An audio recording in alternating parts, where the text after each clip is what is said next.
Hello guys, in today's video I'm going to show you how to fix when Epic Games Launcher setup wizard ended prematurely. This tutorial will be quick and simple. Just make sure to subscribe to this channel and leave a like on this video if you will find this guide useful. First solution would be to go to your Microsoft Store.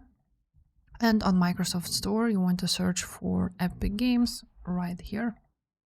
And you want to go ahead and download Epic Games from here, from your Microsoft Store. That should fix your problem. If not, then you want to go to your local disk C and then go to Program Files and find your Epic Games folder, and you want to go ahead and delete it. Once you will delete it, you want to go to local disk C. You want to do the same on the Program Files x86. Open it up, and if you have here Epic Games, then you also want to delete it. Now the last thing you want to do is go ahead and open up your task manager.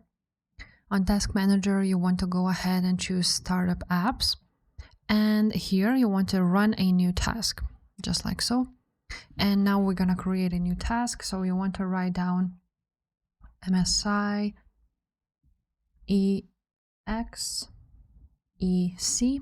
and then exe file, just like so. I will leave it in the description below for you. Then you're gonna check mark create this task with administrative privileges and then choose browse. On browse you want to go ahead and find your Epic Games installer, this one on my desktop.